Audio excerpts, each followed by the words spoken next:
शास्त्रों में प्रदोष व्रत भगवान शिव का विशेष आशीर्वाद प्राप्ति का दिन है।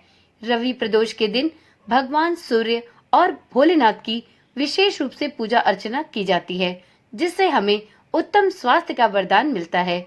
हर महीने की दोनों पक्षों की त्रयोदशी तिथि को प्रदोष व्रत किया जाता है।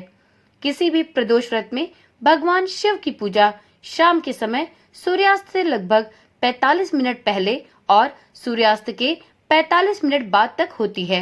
इस बार रवि प्रदोष व्रत 21 अप्रैल दिन रविवार के दिन मनाया जाएगा। कहते हैं कि इस दिन प्रदोष व्रत की कथा सुनने से व्यक्ति की सभी इच्छाएं पूर्ण होती है और उसे उत्तम स्वास्थ्य का लाभ मिलता है। ओम नमः शिवाय। जय श्री कृष्णा। आप सभी का सनातन धर्मसार चैनल पर बहुत बहुत स्वागत है। सबसे पहले मित्रों, आप सभी को रवि प्रदोष व्रत की शुभकामनाएं। आज की वीडियो में हम रवि प्रदोष व्रत की कथा सुनेंगे। तो रवि प्रदोष व्रत की कथा सुनने से पहले गणेश भगवान का हृदय से मनन कर भगवान भोलेनाथ का नाम लेते हुए इस कथा को प्रारंभ करते हैं।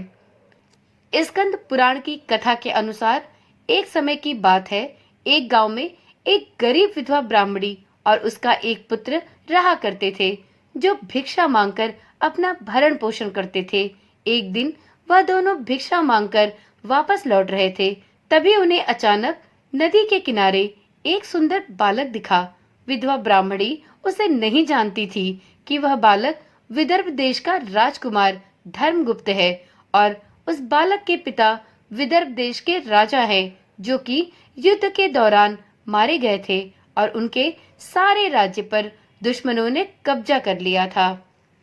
जिसके बाद पति के शोक में धर्मगुप्त की माता का भी निधन हो गया और उस अनाथ बालक को इस अवस्था में देख उस ब्राह्मण महिला को उस पर बहुत दया आई और वह उस अनाथ बालक को अपने साथ अपने घर ले आई और अपने बेटे के समान ही उस छोटे से बालक का भी पालन पोषण करने में लगी रही।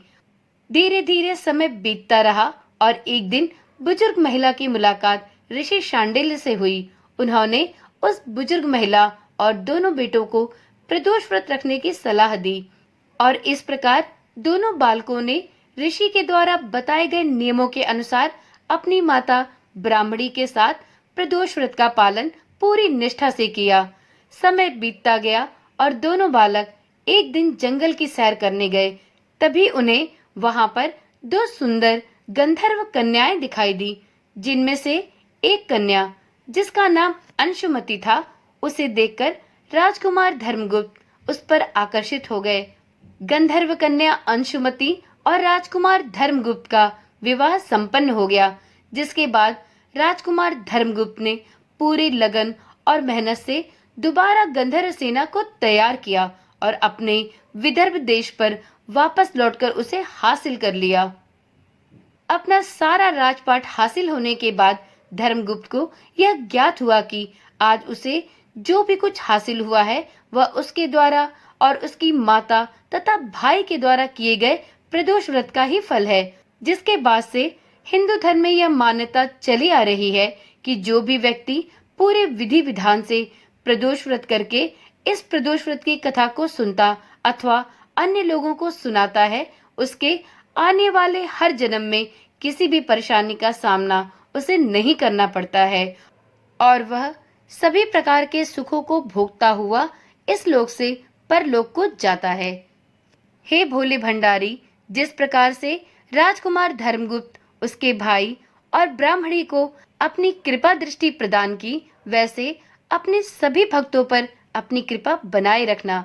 तो एक बार प्रेम से बोलिए हर हर महादेव। तो मित्रों, ये थी रवि प्रदोष व्रत की कथा। आशा करती हूँ वीडियो में सुनाई गई कथा आपको रोचक लगी होगी। इसी प्रकार की रोचक और ज्ञानवर्धक जानकारियां पाने के लिए इस चैनल के साथ जुड़े रहें।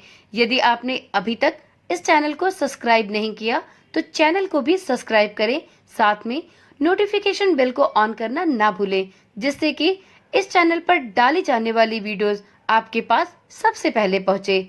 और आप कमेंट में ओम नमः शिवाय लिखना भी ना भूलें। तो चलिए कल मिलते हैं एक नई वीडियो, एक नई जानकारी के साथ। तब तक के लिए ओम नमः शिवाय। जय श्री कृष्णा, राधे राधे।